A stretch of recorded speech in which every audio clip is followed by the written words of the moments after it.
Oman പ്രവാസ ലോകത്തെ വാർത്തകളും വിശേഷങ്ങളും നേരത്തെ അറിയാൻ ഈ ചാനൽ സബ്സ്ക്രൈബ് ചെയ്യൂ. തൊട്ടടുത്ത ബെൽ ഐക്കൺ ബട്ടൺ ഇനേബിൾ ചെയ്യൂ.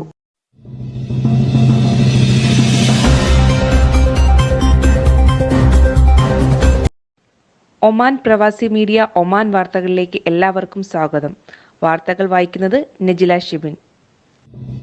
വിവിധ ഉൽപ്പന്നങ്ങൾക്ക് വൻ വിലക്കിഴിവുമായി സൂപ്പർ ഫ്രൈഡേ പ്രൊമോഷൻ ആരംഭിച്ച് ലുലു. മൊബൈൽ ഫോൺ, ഇലക്ട്രോണിക്സ്, ഗൃഹോപകരണങ്ങൾ, വീട്ടുവസ്തുക്കൾ, ഫർണിച്ചറുകൾ അടക്കമുള്ള വിവിധ ഉൽപ്പന്നങ്ങൾ വൻ വിലക്കിഴിവിൽ ലഭിക്കും. ലോകത്തുടനീളമുള്ള ബ്ലാക്ക് ഫ്രൈഡേ ഷോപ്പിംഗ് സീസണിനോട് അനുബന്ധിച്ചാണ് ഈ പ്രൊമോഷൻ വരുന്നത്.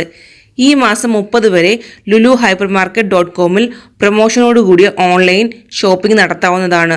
സൂപ്പർ ഫ്രൈഡേ ഓൺലൈൻ ഓഫറുകൾ ഒമാനിൽ ഉടനീളം ലഭിക്കും. സുൽത്താൻ കാബൂസ് സ്ട്രീറ്റിൽ ഇന്നലെ രാവിലെ ഉണ്ടായ വാഹനാപകടത്തിൽ യാത്രക്കാർക്ക് പരിക്ക്. എയർപോർട്ട് ബ്രിഡ്ജിന് സമീപത്താണ് കാറുകൾ തമ്മിൽ കൂട്ടിയിടിച്ചത്.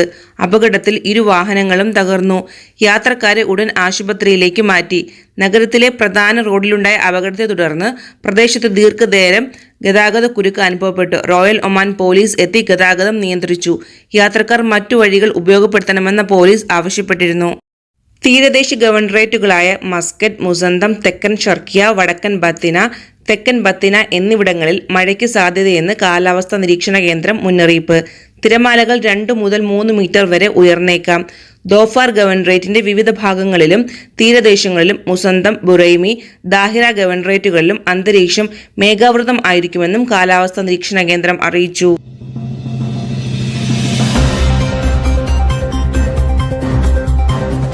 സുൽത്താനേറ്റിൽ ഇന്നു മുതൽ ദേശീയ ദിന അവധി.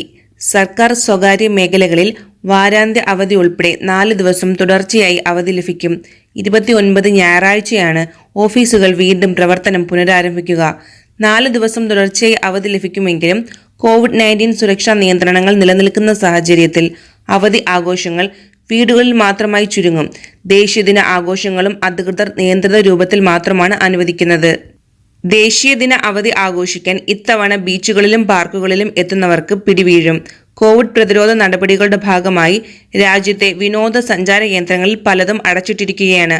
അവധി ദിനങ്ങളിൽ കുടുംബങ്ങൾ കൂട്ടമായി എത്തുന്ന ബീച്ചുകളും പാർക്കുകളും അടച്ചിട്ടിരിക്കുകയാണ്. മാർച്ച് പകുതിയോടെ അടച്ച പാർക്കുകൾ ഇപ്പോഴും തുറന്നു നൽകിയിട്ടില്ല.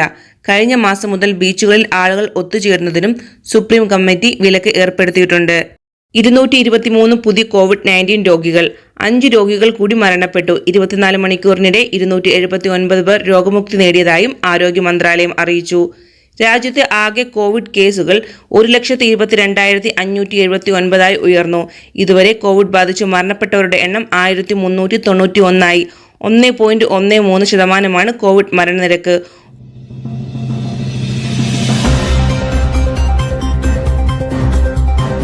അബലോൺ പിടിക്കുന്നതും വിപണിയിൽ വിൽപ്പന നടത്തുന്നതും ഉൾപ്പെടെ നിരോധിച്ച് കാർഷിക, ഫിഷറീസ്, ജലവിഭവ മന്ത്രാലയം. 2020-2021 സീസണിലേക്കാണ് നിരോധനം ഏർപ്പെടുത്തിയിരിക്കുന്നത്. ദോഫാർ ഉൾപ്പെടെ തീരദേശങ്ങളിൽ കൂടുതലായി പിടികൂടുന്ന അബലോൺ ഇനത്തിൽപ്പെട്ട കടൽജീവികളുടെ സംരക്ഷണം കൂടി ലക്ഷ്യം വെച്ചാണ് മന്ത്രാലയം നടപടി. നേരത്തെയും ഇത് പിടികൂടുന്നതിന് മന്ത്രാലയം വിലക്ക് ഏർപ്പെടുത്തിയിരുന്നു. Indian social club Oman Kerala വിഭാഗം സംഘടിപ്പിക്കുന്ന 18ാമത് എൻ്റെ കേരളം എൻ്റെ മലയാളം വിജ്ഞാനോത്സവം നവംബർ 26, 27 തീയതികളിലായി ഓൺലൈൻ ആയി നടക്കും.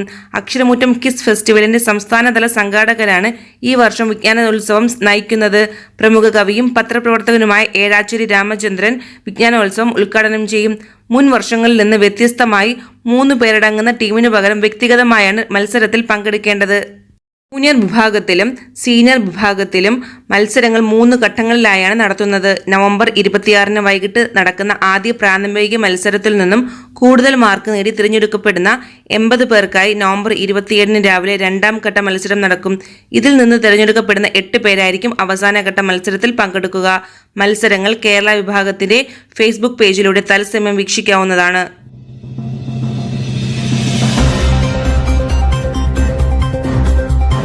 COVID-19 മഹാമാരി റിപ്പോർട്ട് ചെയ്യപ്പെട്ട ശേഷം റോയൽ ആശുപത്രി തീവ്രപരിചരണ വിഭാഗത്തിൽ ഇതുവരെ ചികിത്സയിൽ കഴിഞ്ഞത് 515 കോവിഡ് രോഗികൾ.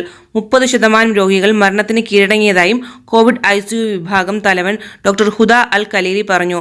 കോവിഡ് ഭേദമായവരിൽ വീണ്ടും രോഗബാധ കണ്ടെത്തിയിട്ടില്ലെന്നും എന്നാൽ ശ്വാസകോശ പ്രശ്നങ്ങൾ, തുടർച്ചയായി ക്ഷീണം, ഹൃദയാഘാതം, മാനസിക പ്രയാസങ്ങൾ തുടങ്ങിയവ റിപ്പോർട്ട് ചെയ്യപ്പെട്ടതായും ഡോക്ടർ ഹുദ അൽ ഖലീലി വ്യക്തമാക്കി.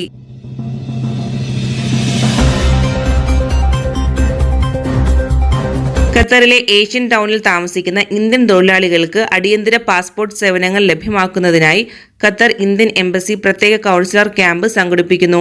നവംബർ 27 വെള്ളിയാഴ്ച ഏഷ്യൻ ടൗണിലെ Ambi theatre ticket counter gate number 8 grand mall ഭാഗത്താണ് ക്യാമ്പ് നടക്കുക. രാവിലെ 10 മുതൽ 12 വരെയായിരിക്കും ക്യാമ്പ് നടത്തുക.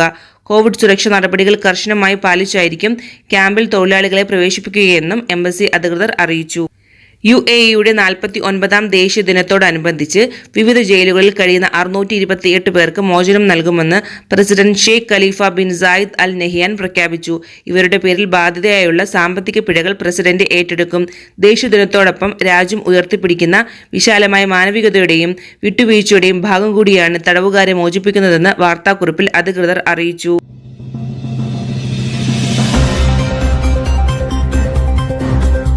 4 വർഷത്തോളമായി ഇക്കാമ പുതുക്കാൻ കഴിയാതെ ദുരിതത്തിലായ മലയാളി യുവാവ് സാമൂഹിക പ്രവർത്തകരുടെ സഹായത്തോടെ നാടണഞ്ഞു. മലപ്പുറം മേൽമുറി സ്വദേശി മുജീബാണ് ഇന്ത്യൻ സോഷ്യൽ ഫോറം പ്രവർത്തകരുടെ സഹായത്തോടെ നാട്ടിലേക്ക് യാത്രയായത്. കസീം പ്രവിശ്യയിലെ അൽ റാസിൽ ബാർബർ തൊഴിലാളിയായിരുന്നു മുജീബ്. കാലാവധി കഴിഞ്ഞിട്ടും സ്പോൺസർ ഇക്കാമ പുതുക്കി നൽകാൻ തയ്യാറായില്ല. ദുരിതത്തിലായ മുജീബിന് അൽ റസ് ഇന്ത്യൻ സോഷ്യൽ ഫോറം പ്രവർത്തകരുടെ ഇടപെടലിലൂടെയാണ് നാട്ടിലേക്ക് പോകാനുള്ള വഴി തുറന്നത്.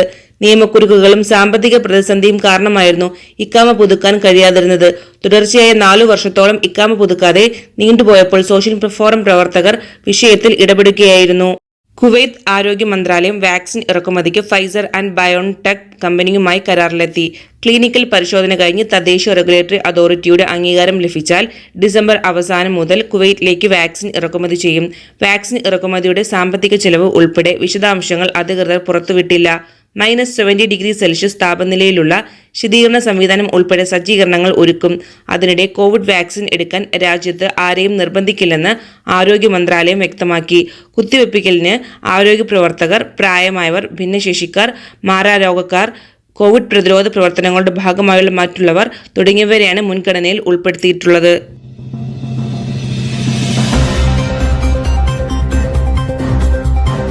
അടുത്തതായി ഒമാൻ പ്രവാസി മീഡിയ ജോബ് ന്യൂസിലേക്ക്. സെയിൽസ് എക്സിക്യൂട്ടീവിന് ആവശ്യമുണ്ട്. മിനിമം 3 years എക്സ്പീരിയൻസ് ഉണ്ടായിരിക്കണം. മിനിമം ക്വാളിഫിക്കേഷൻ +2 അല്ലെങ്കിൽ ഒമാൻ ഡ്രൈവിംഗ് ലൈസൻസ് ഉണ്ടായിരിക്കണം. ഒമാൻ കാൻഡിഡേറ്റ്സിന് പ്രിഫറൻസ് കൂടുതലാണ്. കോൺടാക്ട് ചെയ്യേണ്ട നമ്പർ 90153339. മസ്കറ്റിൽ പുതുതായി തുടങ്ങുന്ന റെസ്റ്റോറൻറ്റിലേക്ക് സ്റ്റാഫ്സിന് ആവശ്യമുണ്ട്. കോൺടാക്ട് ചെയ്യേണ്ട നമ്പർ 94198486. മൊബൈൽ ടെക്നീഷ്യനെ അല്ലെങ്കിൽ സെയിൽസ്മാനെ അൽക്കർ മൊബൈൽ ഷോപ്പിലേക്ക് ആവശ്യമുണ്ട്. നിലവിൽ ഒമാനിലുള്ളവർ കോൺടാക്ട് ചെയ്യുക. കോൺടാക്ട് ചെയ്യേണ്ട നമ്പർ 78267816.